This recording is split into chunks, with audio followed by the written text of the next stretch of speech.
Cara mengatur untuk keunggulan kompetitif.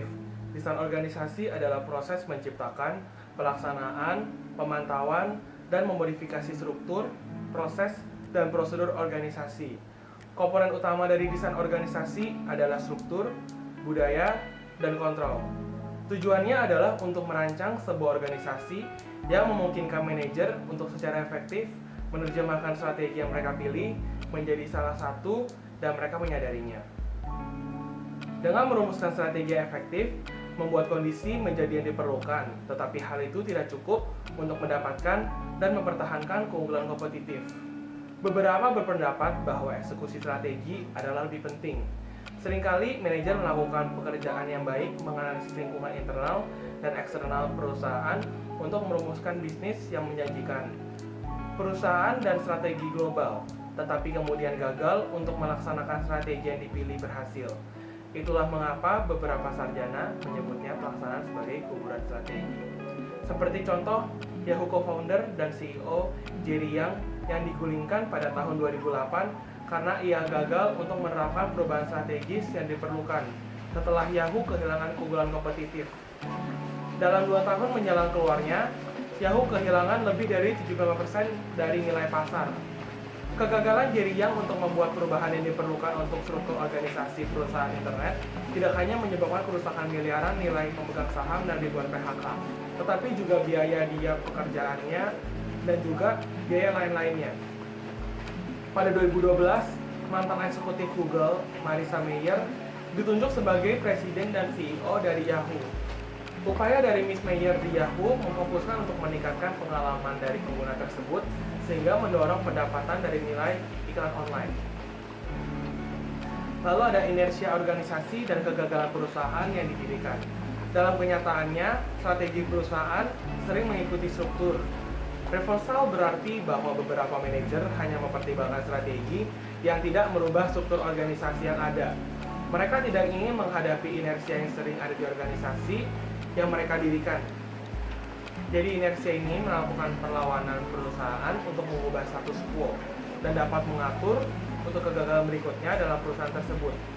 Perusahaan yang sukses sering tidak menyadari bahwa mereka menanamkan benih kegagalan untuk tugas mereka dalam berikutnya.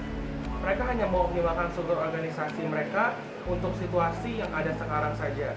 Dan mereka lupa bahwa sistem mereka jika terus ditekan bisa pecah ketika terjadi tekanan internal atau ada terjadi tekanan dari eksternal. Elemen kunci dari struktur organisasi.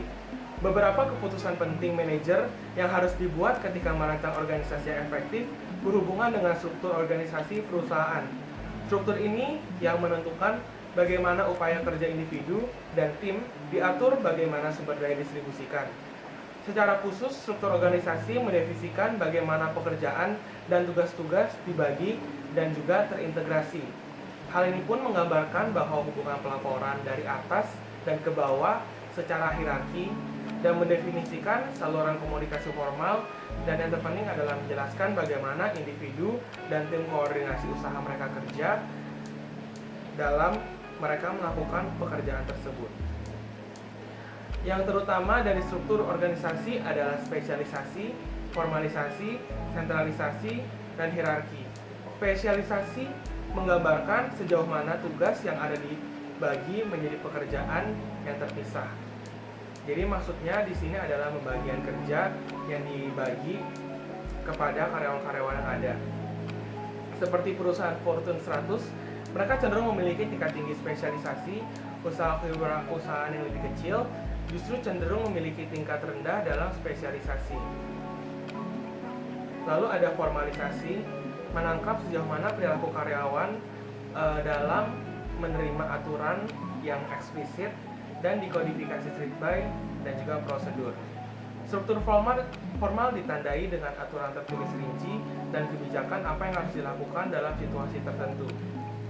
Lalu karena itu formalisasi tidak selalu negatif, perlu untuk mencapai konsisten dan dapat diprediksi hasilnya. Sentralisasi mengacu kepada sejauh mana pengambilan keputusan terkonsentrasi pada puncak organisasi. Pengambilan keputusan terpusat sering berkorelasi dengan waktu respons yang lambat dan mengurangi kepuasan pelanggan. Dalam organisasi yang terdesentralisasi seperti WL Gore atau Zappos, keputusan dibuat dan masalah diselesaikan dengan karyawan tingkat bawah yang diberdayakan lebih dekat dengan sumber masalah tersebut. Hierarki menentukan formal, menjadi jalur pelaporan berdasarkan posisi, dan dengan demikian menetapkan siapa yang melapor kepada siapa. Lalu ada perakitan bagian-bagian, mekanistik versus organisasi organik. Jadi, Zappos dan WL Gore adalah contoh dari organisasi organik. Organisasi tersebut memiliki tingkat rendah spesialisasi dan formalisasi, struktur organisasi datar, dan pengambilan keputusan desentralisasi. Struktur organik cenderung berkorelasi dengan berikut: aliran informasi cairan dan fleksibel antara karyawan di kedua arah horizontal dan vertikal, pengambilan keputusan yang lebih cepat, dan motivasi karyawan yang lebih tinggi, retensi, kepuasan, dan kreativitas. Organisasi organik juga biasanya menunjukkan tingkat yang lebih tinggi dari perilaku kewirausahaan dan inovasi.